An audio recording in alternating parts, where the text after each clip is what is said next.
What would happen if we removed all forms of negative stimulation in our lives? The things that don't bring us any benefit and makes us slaves to our devices, habits and behaviors. All of this is controlled by a hormone called dopamine. It is used in our brains as a reward system to inform us of what feels good. The challenge we face today is that big companies are very aware of this, and everything we consume has been artificially engineered to feel good. So this hormone no longer knows where to draw the line, whether something just feels good or is actually good. Things like social media, junk food, or any major form of stimulation is keeping us hooked on wanting more and more every time, making us less happy, less driven, and more anxious. I wanted to change this for good. And that is why for the next 7 days I'm going to be starting this challenge up here in the mountains. This used to be an old monastery and it's now transformed into kind of like a ski resort. Right now it is -3 degrees. It is cold, and the reason why I want to start the challenge here is I think surrounded by this cold environment is going to be a great way to reset my dopamine levels to a good baseline, as Andrew Huberman says. What are your thoughts on dopamine detoxing? Is that legit? Does it work? It actually can be quite useful to take some time and space away from social media, certainly from any addictive drugs, and restore those dopamine levels to baseline. That train is how we got here initially, and this is the place where we're staying at.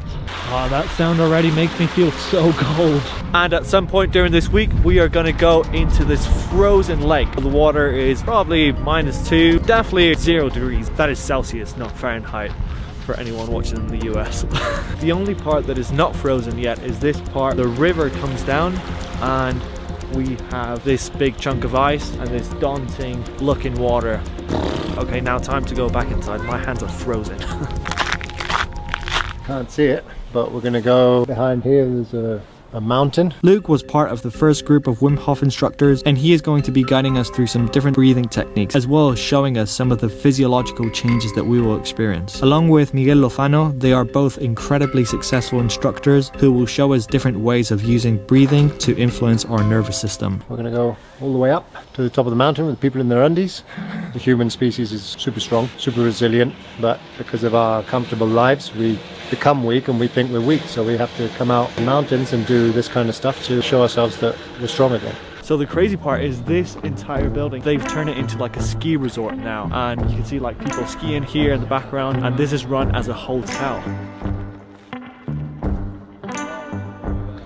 After Luke walked us through the safety protocol, just in case things got serious up there, it was time to go.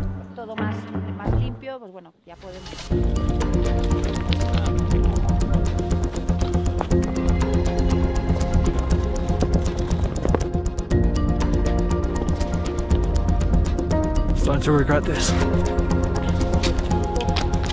This is a fantastic idea for a Saturday morning. It's almost 12 o'clock. This is where we started, and this is where we're going.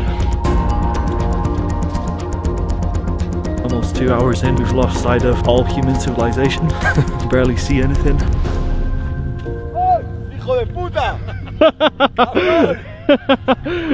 The scenery is absolutely crazy. With a good color grade, this looks like Dune.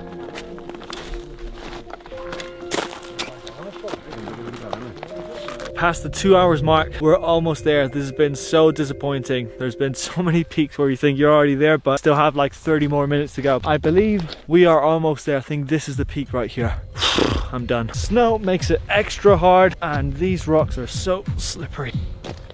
What's quite funny to me is our guide up here. She's used to taking like big groups of people, I suppose like tourists, and I wonder what she thought when she saw us just on our shorts. She must have thought, yeah, this is not the right group here. After this, in 4 hours, we'll be in a frozen lake.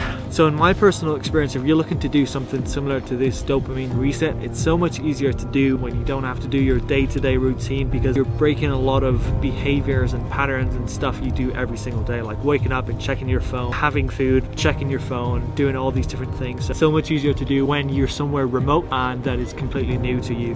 Look at how cool this place is. You have the train going out, frozen lake, snowed mountains in the middle of nowhere. Now it was time for the most painful part of this experience, getting into the frozen lake.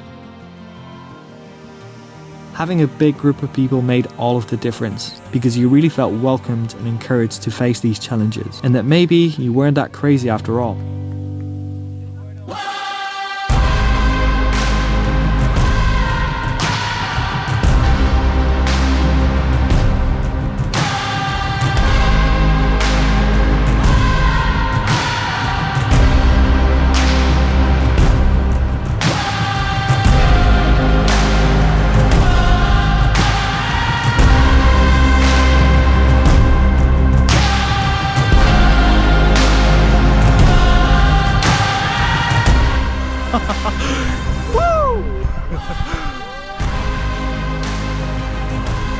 One thing I realized very, very quickly is the more suffering involved in these challenges, the less desire I had to check my phone, junk food, and all this kind of stuff. And I think a part of it, it's obviously psychological, but another one, it's just being surrounded by nature. You have less of a desire to check all these artificial forms of creating dopamine in our heads. Now it's time for the easy part. I feel like all the behaviors and all the day-to-day stuff I wasn't super happy with, I've finally stopped doing, and I feel like the rest of the week is going to unfold much easier.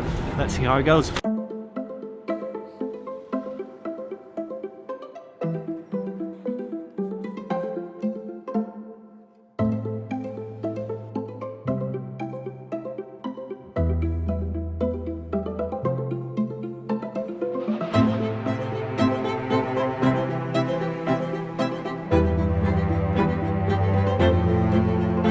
Okay, so 3 days have officially gone by since I've come back from my retreat in the mountain, and the truth is it's been extremely hard to stay off social media, junk food, and all those kind of things, just because the cold kind of took away all forms of stimulation, so it's much easier to stay away off distractions. But now back in the real world with my usual day-to-day, this is where the real challenge is going to come in. I've just come back from the supermarket, let's do some cooking.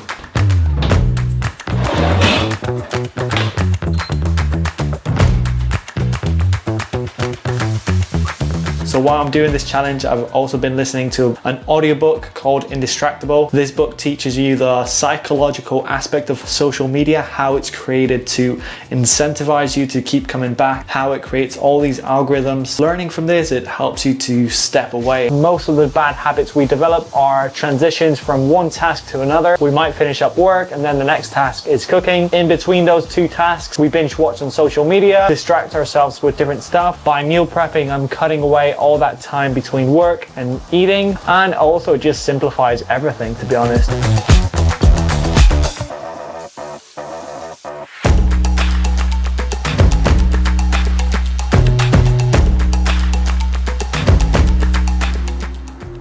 You know, in a culture where it's getting more and more incentivized to keep working harder, work more hours, more everything, I think this is a real measure of how rich we are. These small times we have to ourselves, just enjoying the sunset, sunrise, whatever it is. What are you doing? This is my roommate Bertie. I have the deep pleasure of sharing this beautiful flat with Andreas, and I just want to say to you viewers, if you're watching this video, I implore you to like, subscribe, and help this guy out, because he puts a lot of effort in. Well, you've heard it from the man himself. Like and subscribe, guys.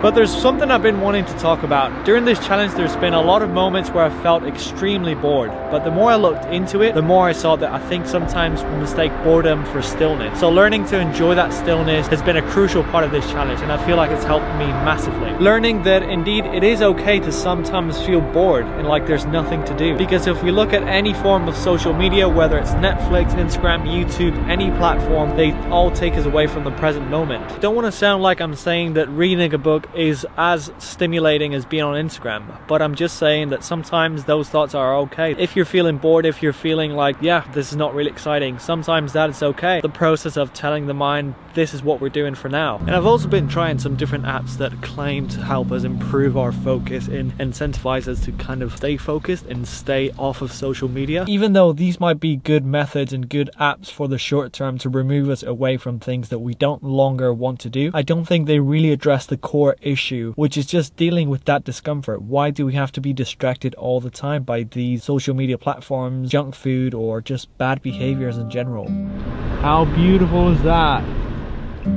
Being still, I think, is within our nature. We just have been trained differently as we grow up. We learn that being distracted is what it's all about, that you need to stay busy in life. So I think this is where most of our bad habits come from, not being okay with the idea of temporary quietness. I feel like this challenge has taught me a lot, and there's many things I want to change moving forward. Just like that, a week has gone by since I officially started this challenge, so what better way to end it than to come to the beach? I feel like the breathing and the cold exposure have helped me massively. So yeah, what better way to end this challenge than suffering a little bit more? Let's go for it.